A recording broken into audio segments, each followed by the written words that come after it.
our last panel, I'm going to get Sia, the moderator. He is the brand manager. Yes, the brand manager for CliffCentral.com. So if I can ask Sia to come up, and then he's going to introduce our panel, and the panelists will come up after him. So please welcome Sia to the stage from Cliff Central. Thank you, Sia.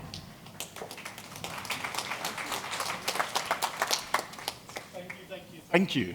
There we go. Sounding all good and awake. Good afternoon, ladies and gentlemen.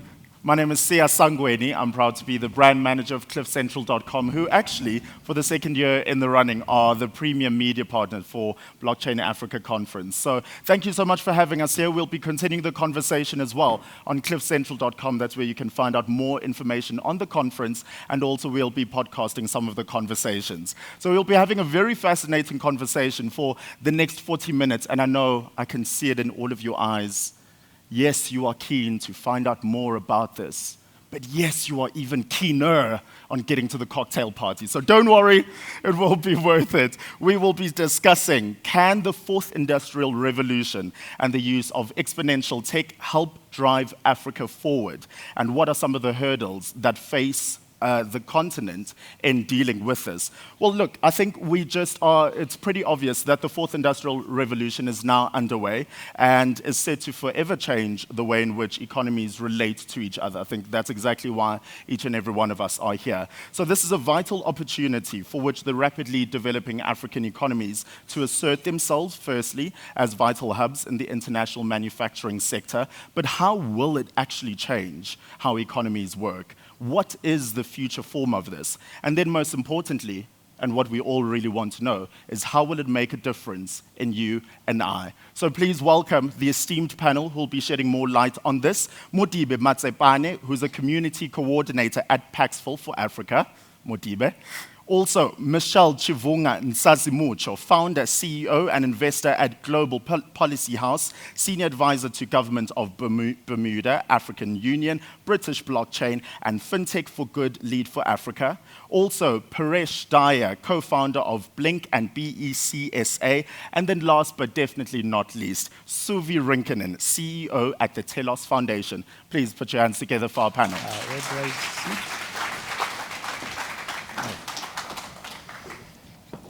Paresh is already counting down. If any of you noticed, he did a quick glance to his watch. Someone could say he's very prompt and accurate, but I digress. I just want to start off, thank you so much for all of you for being here. MODIBE, just to start off with you, it's safe to say we are knee-deep in fourth industrial revolution. There's so many buzzwords and buzz phrases being used. But I just believe that the focus for this conversation should rather be how can the fourth industrial revolution help Africa as opposed to why or can it? So starting us off, without putting my assumptions in your mouth, where do you think we currently are as a country, as a continent, and as the globe when it comes to the progress we're making with the fourth industrial revolution?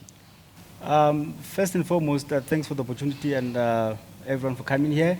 I think as a country we are doing well, not where we should be, but we are somehow seeing the light at the end of the tunnel. South Africa has been one of the early adopters of 4IR. Specifically, I'll speak on blockchain technology since I'm in the space. So South Africa is doing well. And then on the continental stage, you go to countries like Kenya, you go to Ghana, you go to Nigeria as well. So we are doing well, but there's more that can be done, specifically on education as well as collaboration. So collaboration is one of the things that can enable faster adoption and ensure that most of the things which we are doing, they're not on a small scale, but a bigger scale. On a global level, I think Africa, working for Paxful, I'm proud to say that as Paxful, we've learned so much from Africa compared to the rest of the world, whereby in Africa, people use blockchain technology, specifically Bitcoin, for daily use purposes compared to speculative activities. In Europe, in North America, and the likes, when compared that to Africa, Africa is using the Bitcoin on a daily basis. Nigeria for one, and then you go to Kenya, you go to Ghana, and then we have Rwanda. South Africa is doing well as well, but Nigeria as well as Kenya and Ghana, they are showing us the real true use cases of what Bitcoin can be used for. And it's a growing phenomenon in Africa. Hence, we see companies like where I work, Paxful, we see Binance, we see many others who are the experts in the space coming to Africa, because we are, what we have and what we do on a daily basis gives people a bigger picture of what this FOIA can do for us. An overview from the rest of the panel, where do each of you think we are as a country, as the continent, and as a globe in terms of the progress we're making with the fourth industrial revolution? Paresh? Yeah, sure. So I think that we've seen pockets of innovation and usage of 4IR across the continent, especially within South Africa, as the panelists mentioned, across Nigeria, Uganda, Kenya, Rwanda, etc. However, I still think that we have a lot more to go, right? I mean, if you have a look at the population of Africa right now, we're probably sitting at around 1.3, 1.4 billion people, somewhere around there. 60% of the population is under 25, right? So if everyone says that Africa is going to be the next powerhouse over the next couple of decades, we need to understand, we need to unpack what is 4IR and what is the impact that that's going to make, and how do we actually get there. And I hope to unpack that in this panel. Awesome. Michelle? Great. No, thanks for the question, and thank you for having me here. It's been a year on since last time I was here, so very exciting to be back. Given the circumstances, I thought I wouldn't get here. She literally landed from the UK this morning. I did. So it's great to be here. No, but I think it's a great question, actually. There's a lot that's happening. But I think, as you say, there's certain pockets of innovation happening. I think what we want to see moving forward is more the scalability of those innovations. So certainly when you're looking into the continent as a whole, the drive certainly from kind of the African Union angle and a whole range of other organizations is actually to start leveraging the technology and blockchain for bigger things, more scalable opportunities. So they kind of very niche activity going on in the country as well in South Africa, where we're starting to see a bit more growth around not just crypto, but also looking into the other side in terms of the underlying technology, blockchain, and what that can do around things like trade, which is quite exciting, actually. Certainly in other parts of the world, in Asia, for example, I think in Singapore, for example, they're doing quite a lot around data. They're doing a lot around managing, sort of government services as well, on platforms, on blockchain as well. The other thing that I'm starting to see, and I think it's quite exciting when you're looking at things like e-commerce and the payments market, again, the usage of technology and certainly looking into blockchain, I think is happening quite strongly. So very, very exciting. And I think the more we do that, I think the more we're heading towards actually addressing the fourth industrial revolution opportunities. So I'm hoping to see a lot more of that, but we're definitely looking for a little bit more scale. And SUVI, what about you? Yeah, I personally do believe that we are at the edge, that the fourth industrial revolution is over here. I represent a blockchain protocol, and we have every week joining new dApps, decentralized applications, from Africa around the world to the ecosystem. However, I see the problem is that actually people, and not only technology people, but people around the world, they don't actually know the real value of these emerging technologies as of yet. So it's really difficult to drive that change forward and drive these new technologies when people don't actually know what benefits there might be. So, and that is one of the reasons is that these emerging technologies are still in the hands of technology people, and potentially they are not the best ones to communicate the real value forward. MODIBE, a lot of what Paxful speaks about is empowering people through financial freedom. How do you think the fourth industrial revolution is going to aid and continue your work in that? So what we see ourselves as is a universal translator of money. So Paxful and the FOIA are in the same WhatsApp group, and in a sense what we're going to enable on a bigger scale is the movement of money. So say, let's look at e-commerce, look at wealth preservation, remittance as well. So one of our biggest clients on the platform is people in Nigeria, whereby they are using Paxful as a way to remit money from the diaspora back into Africa. And just to add, so one of the things which we are doing to ensure that the growth and adoption is growing, we have launched the Paxful entrepreneurship program. It's called the Paxful Peer Program, whereby we are working with people who are in the crypto space who understand it. And what we do, we give them the necessary support, direct access to Paxful employees, and we support them with everything they need to go out into their communities, make sure that people fully understand what blockchain is, and in particular Bitcoin. Because in Africa, when you mention Bitcoin, the first thing people would think it's a scam. Rightfully so, because our people have been exploited in the name of Bitcoin. So we think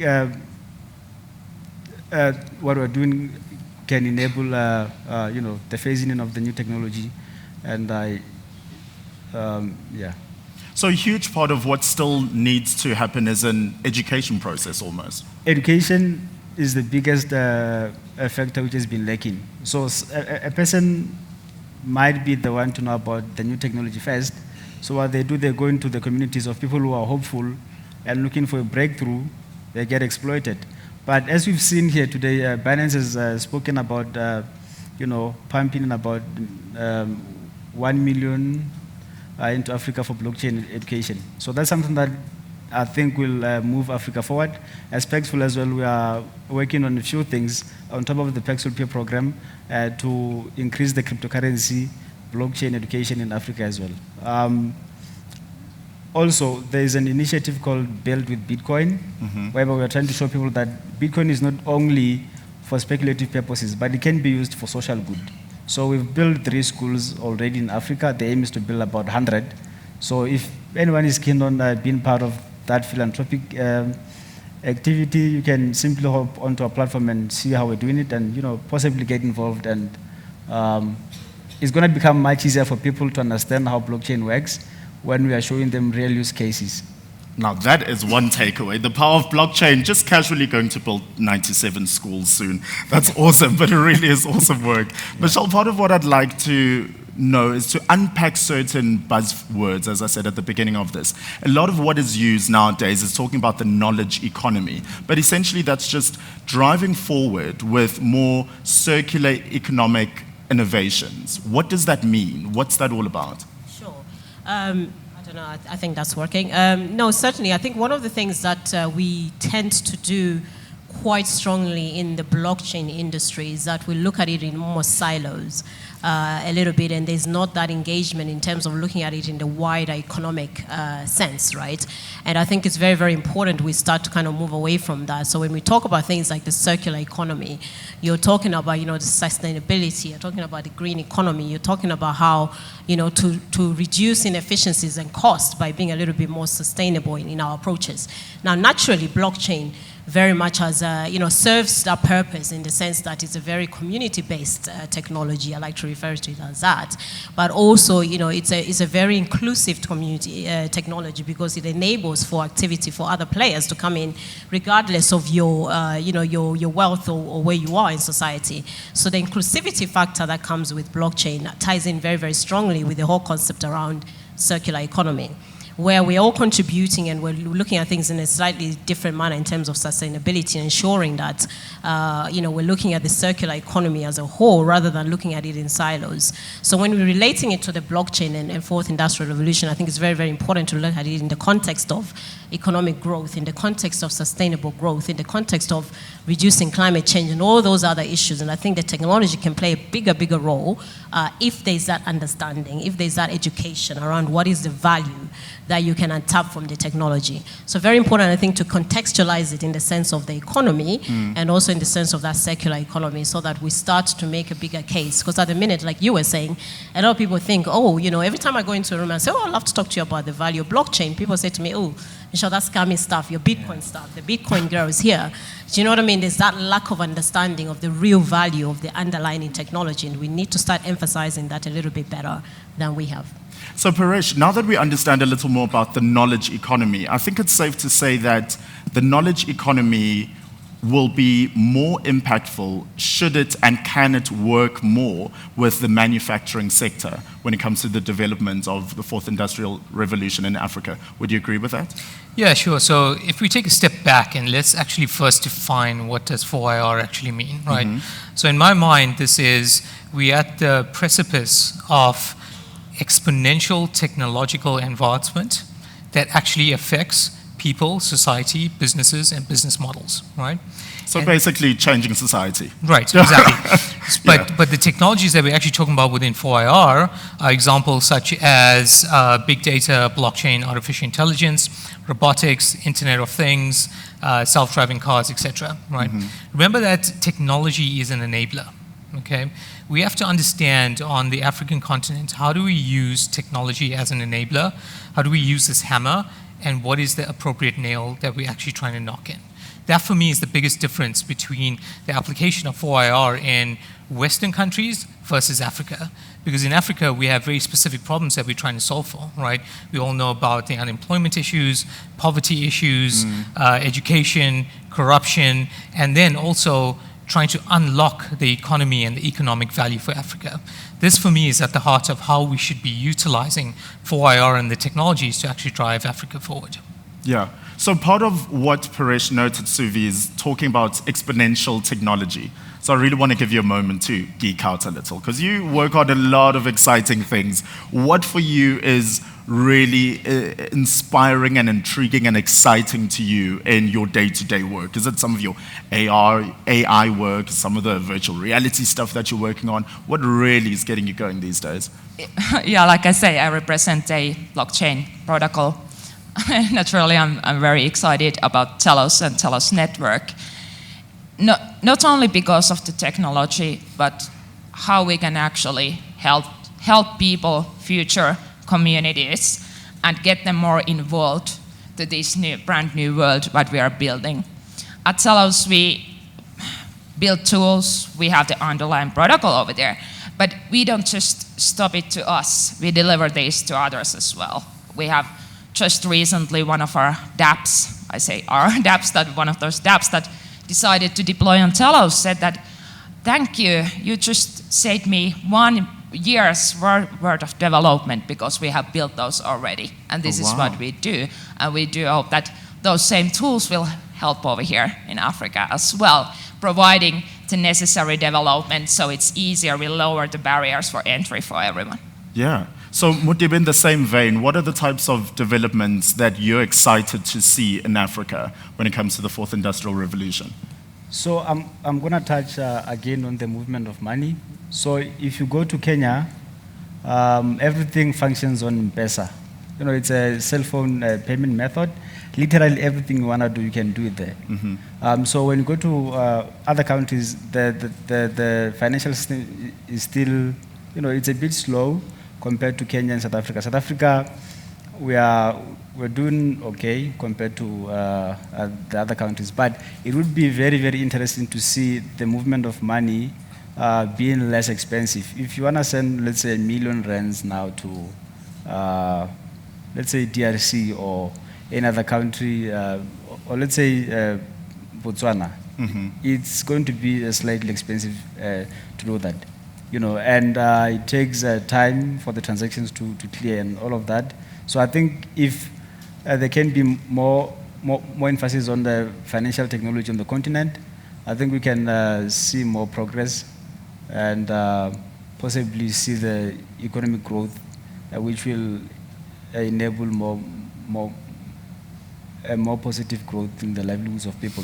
And for you, Paresh, what are some of the developments that you're seeing? But also with that, I'd like to find out, a lot of attention gets put on major economies, you know, South Africa or Nigeria, and yes, one can get into an argument about, is the growth rate moving as fast as it should be?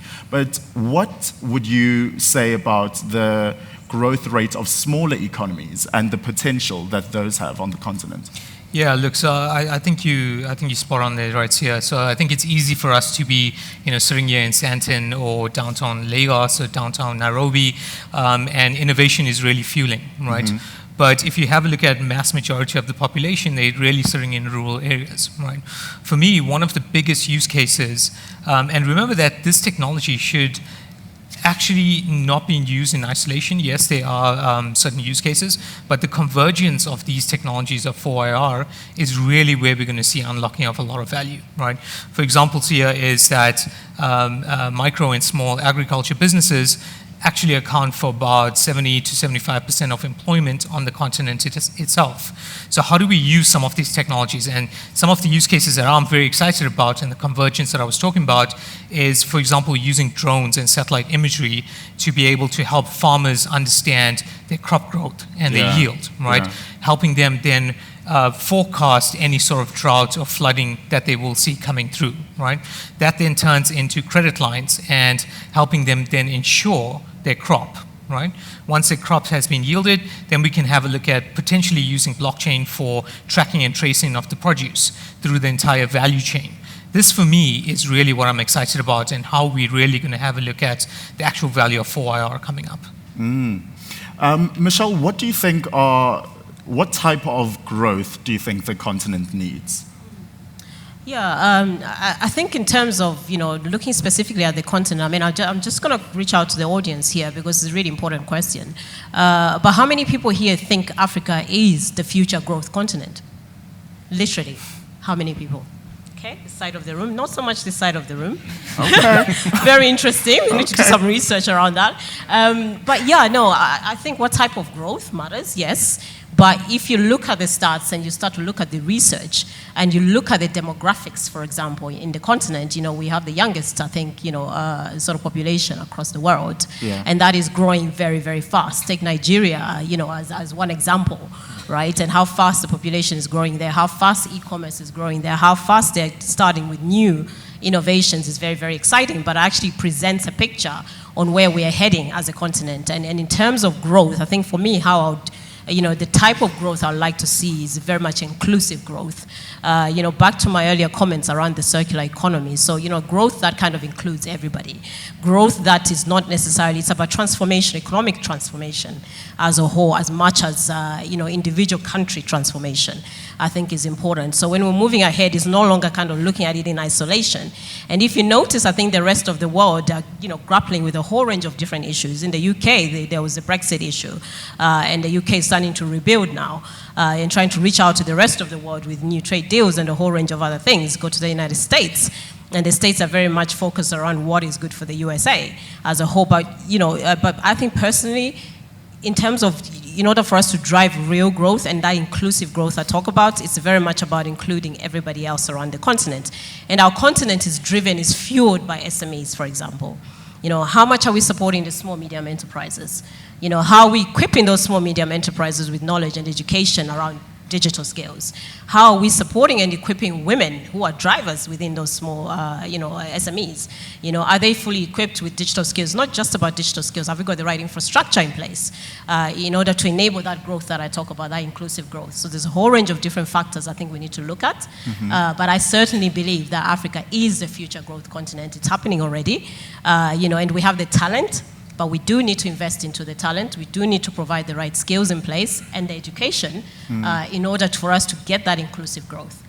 So, those are just a few of my thoughts. SUVI, the Telos Foundation is doing a lot of work talking about growth in the likes of Kenya, Nigeria, and South Africa. Can you tell us more about some of the projects that you're working on?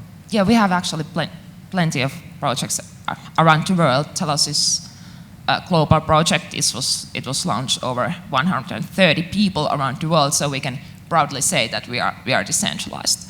Telos is also it's a public blockchain, which is quite critical for any kind of expansion to keep these doors open so that everyone has actually an ability to join the network.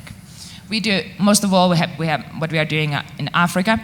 We have empowered communities. They are active promoters of Telos. They are actually paid for the work by our own funding mechanism that is coming from the chain, exactly how the Telos Foundation is paid as well. We have this kind of inbuilt system, but we do have then these normal businesses as well who are building their businesses on top of Telos. Most of all payments, remittances. Awesome. You guys are very busy people, to say the least. It's not me or Telos Foundation, it's the community around the world who are excited about Telos and they want to join us. Yeah, speaking even more of how important that buy-in is for us to move forward. MODIBE, as the young kids say, I don't mean to throw shade, so I'm not being horrible to anyone, but so often in Africa we see our leadership sometimes almost being a hindrance to our development. And that's actually what a lot of crypto and blockchain technology is moving past.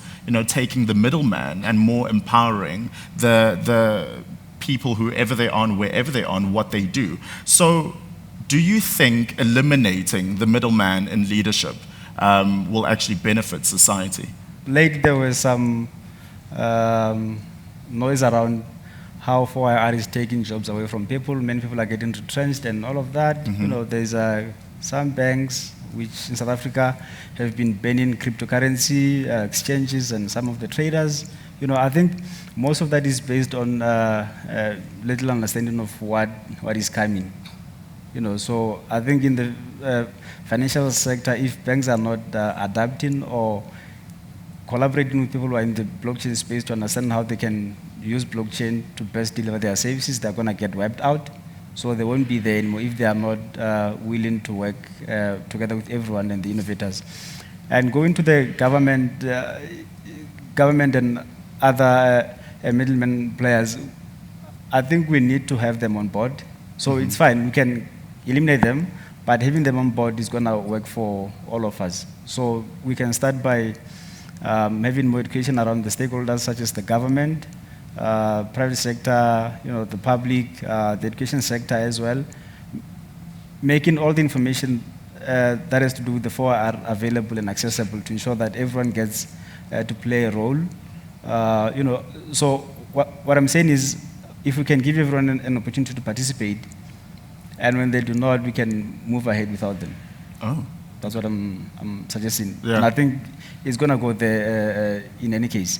Paresh, do you think the fact that we aren't working collectively enough, one of the hurdles that we're facing on the continent? Yeah, I think so. So, I think that we've been talking about the positives and the advantages of 4IR in Africa, but I think we have to be very realistic that we have a lot of hurdles that we're facing on the continent today, and I've experienced a lot of them. So, I think that number one is around siloed kind of innovation around the countries. We're starting to see certain countries dispelling that at this point in time. There are a few agreements that are coming in, like the African free trade agreement or free area agreement that's coming in, that hopefully will unlock some of these silos. But I think that we aren't there yet. I think that South Africa and a few of the other African countries are leading the way, and we need to be collaborating a lot more. Certain other hurdles that I feel that are really going to be affecting Africa is probably the biggest one is displacement of jobs, right? I think, with the invention and with the upcoming 4IR technologies, there's going to be a lot of automation of jobs, which means that a lot of jobs will be displaced. So what do we actually do in that front? Do we treat it as a negative, or do we look at it as positive? On the positive sense, we have an opportunity to upskill, to grow our youth, to grow our population in order for them to be equipped for fourth industrial revolution technologies. But on the other sense, what happens to the uneducated? What happens to the people at the lower LSMs, right? And that for me is some of the biggest issues that we actually face today. Once we start having those debates and those discussions, we start getting into a very, very political and socio-economic discussion, right? Do we now start bringing in the discussion around universal basic income, or start talking about socialistic societies around people who are not placed to work within 4IR? These are some of the hurdles and challenges that we haven't worked out as yet that we still need to figure out. Yeah, Michelle, I think rightfully so as well, the financing space is a hurdle that we're trying to climb over as a continent. So evaluating the growth of the digital economy and potential of emerging technologies, this is something that you have your eye on. What have you found as an overview on this? Yeah, no, I think financing is a really, really big topic. But I think, before I jump into that, your points around, sort of investing in upskilling is very, very important. Because if we are going to drive that growth that I talked about, I think if we don't upscale, then our youth, again, are getting left behind. But our youth actually, are already very innovative. I've seen the most kind of innovative young people in Africa and Asia, if I have to be really honest, and very driven. So while you have that innovation and that hunger to succeed, I think it's very, very important to start investing in the youth and really building that knowledge and understanding. And part and parcel of that is also access to finance. So I've met a lot of young entrepreneurs, with clever ideas. They're mixing up the different technologies, AI, big data, IoT. It's already being done in many parts of Africa, and not just the main, sort of countries in Africa like Nigeria or Kenya or the usual ones that everybody expects. I've met people in Zimbabwe. I've met kids in Rwanda who are doing stuff. I've met kids in Zambia who are innovating and using blockchain, right? And they actually understand what they're doing and they're leveraging data, but sometimes they can't access data because it's too expensive. Sometimes they don't have the infrastructure to do what they need to do. Sometimes they don't have the money for them to grow and scale what they're doing. So they don't have the access to finance. And financing is very, very important. Finance is actually very, very personal to me. So one of the things that I am doing is actually, building a blockchain-based financing platform where entrepreneurs and SMEs, especially women-led SMEs, can go onto these platforms and actually access investors that can provide them with seed capital, for example. Very, very important. I think that's a life, it's a game changer for a lot of these businesses. Yeah. To access 1,000, what we consider little amounts, 1,000, 2,000, 5,000 pounds, for them, to go off and scale their business. When I talked about scalability earlier on, that's what we need. At the African Union, we are very much looking at digital, opportunities. Yes, we're looking at the fourth industrial revolution, but we don't skill up and educate the youth and we don't support them. And part of supporting them is providing them that access to capital. Then we're kind of missing the trick. We can introduce the free trade area agreement, and that's a massive opportunity. I think that is a game changer, and that is going to open, opportunities for a whole range of different groups. But that is if we implement it properly. And in order to implement the free trade area agreement, we also need some financing and capital to do that. So a very, very important topic, I think, that we need to see more of, but also not just talk about it. We talk about a lot of things, even including in blockchain. I think I want to move away from the talking to the doing and really promoting those scalable solutions that are doing something. So we want to hear the likes of Telos and what they're doing, and how do we help you scale? How do we get you to work in partnership, with other people across the continent and across the world? That's the sort of solutions I think we want to look towards. So you mentioned that it is something that's very close to you. Is this part of your mandate that you have? You're, as you mentioned, a board member at the African Union Digital Trade and Transformation Task Force. Yeah. No, I mean, part of the mandate really is very much to help to champion and grow, opportunities to actually deliver the free trade area agreement and support the different groups across the continent to do that. And that includes, the SMEs and women and young people. All those categories of people are very, very important, and we want to open up trade. We want to encourage seamless trade, and one of the things that I'm certainly, looking at promoting is the usage of technology to do that, or leveraging technology properly. Not just talking about it and saying we're doing blockchain, but we really don't understand it. So how are you using blockchain if you don't understand it? We're looking at Bitcoin. It's not the same thing. We need to start to get people to understand, including governments, including people who are very central bank governors and central bank digital currencies. What does that mean? Not everybody needs a central bank digital currency. I hate to break it to everybody. Not every country needs a central bank digital currency, right? So things like that is part of education. It's actually looking at the individual countries and mapping out what are the opportunities in each country. Let's not forget, Africa is not one country. Yeah, we have many countries across Africa, many cultures, with many different approaches to things. So we have to understand the countries and how do we ensure that we're working collectively, even though we are very different individually. So that's part of the role of the African Union, what we're trying to do with free trade area, is open up borders, get people to trade with each other, especially interregional trade, in order to grow the continent, in order to build that capital. Because the other thing, around financing is as well, we no longer have to just constantly look for foreign financing. I want to encourage a lot more internal financing. We want to generate 50 more, 60 more Dankotes, right? So I want to see more and more women Dankotes, if you like, right? And we need to encourage that. We need to start driving internally driven wealth and growth and capital, I think is very important. So, SUVI, working together and not working in silos was brought up as a hurdle that we're trying to get over. Who would you like to partner with as the Telos Foundation in continuing the work forward? Right, so these emerging technologies, they are, for many, I believe that they are scary. They have the potential to change the world totally. And what I'm a little bit concerned by myself is that even though these technologies provide a lot of opportunities, they will be regulated so badly that they cannot fly. That's my concern. So of course we would like to cooperate with regulators, governments, bigger and smaller businesses, so that people can together work with a system that is making the world a better place. Awesome. So just in wrapping up, I'd like to get final comments from each of you, but also if you want to pitch in with who else you'd like to partner up with, what other growth you'd still like to see on the continent, any digital tools we can start to maximize more on. Let me start with you, MODIBE. Final comments from you. Lastly, thank you very much to everyone for paying attention to what we've been saying.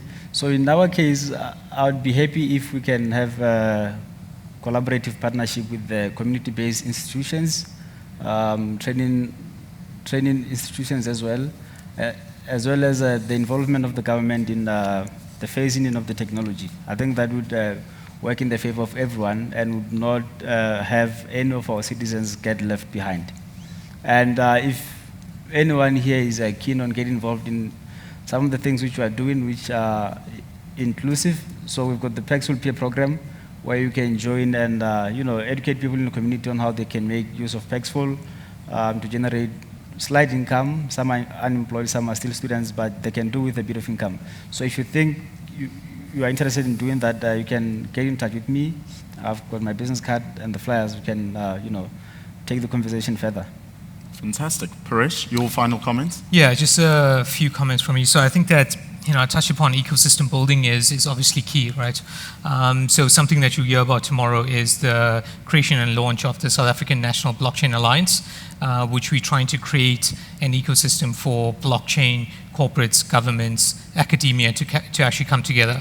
Now we find that in a host of variety of countries in Africa, what I would really like to see is how do we interconnect all of these, right? And actually using 4IR, if we think about it, I think about it in two waves. The first wave is, how do we optimize current business processes using 4IR technologies? And the second wave is how do we create new business models? So we've heard about things like incentivized token economics today. How do we utilize that to move into a platform and ecosystem economy? That for me is how do we actually unlock the value for Africa? And the last point I'd like to leave you with is all about education. Right? I think that education and upskilling is really going to unlock some of this 4IR for the continent. Awesome. Michelle? Yeah, no, I think for me, my first and probably most important point is more around education. We've actually launched a global program where we're looking, especially targeting women and young people, to educate them around not just blockchain, but the digital economy and digital transformation, and what that means for them and how they can actually, leverage technology to enable them to create their own jobs. Yes, of course, we need to provide jobs, but I think the future is very much about upskilling so that even young people and everybody in this room, if you want to create your own job, you can do so by leveraging technology in a whole range of other areas. Second important thing, the free trade area agreement is massive. I'll talk about that a bit more in my keynote tomorrow. But I think that's a really, really important game changer for a whole range of different players. So how do we ensure that we implement that? right? We've talked about it, we've got the policy frameworks in place, how do we implement? And one of the areas that we're obviously trying to help to champion that is around financing and capital development. We are building platforms where we obviously engage globally, and Africa is a big, big focus for us, where we're trying to get the youth, women, and other businesses who are interested in actually finding capital, at favorable rates, not 20, 30% from the bank or whatever. Not that I'm, knocking the banks, but, finding alternative sources of finance to enable you to grow and scale your business. Very, very important. So those two areas are the two that I'll probably say are most critical for us. And I welcome sort of partnerships with different groups. We're already partnered with government, African Union, and a whole range of other groups, but definitely interested, especially in the women-led businesses as well. Great. And SUVI, for you? Pretty much all the key points have been said already, and I go with education here with Michelle. And most of all, I go with opportunities for people. We cannot actually blame people for not succeeding unless they are given the opportunity to succeed. Awesome. I think it is pretty clear that the fourth industrial revolution has so much potential in moving the continent forward, in leaps and bounds. But I think from this discussion, it's amazing to see that once we focus on the likes of education and upskilling and not working in silos, that's really when we'll get over our hurdles and be able to make even more impact. So thank you so much to each of you for sharing your knowledge. I hope we got a nugget, 2, 3, or 4 to use. And I'm sure we'll be carrying on the conversation either on social media, #BAC2020, or when you go out to network. See, I was fair enough to mention that. So thank you so much to my panelists, MODIBE MATSEPANE, Community Coordinator at Paxful for Africa, Michelle CHIVUNGA NSANZUMUCO. Just rolls off the tongue. Founder, CEO, and investor at Global Policy House, Senior Advisor to Government of Bermuda, African Union, British Blockchain, and FinTech for Good Lead for Africa. PARESH DAYA, co-founder of Blink and BECSA, and SUVI RINKINEN, CEO at the Telos Foundation. I'm Sangweni from CliffCentral.com. Thank you very much, ladies and gentlemen. Oh.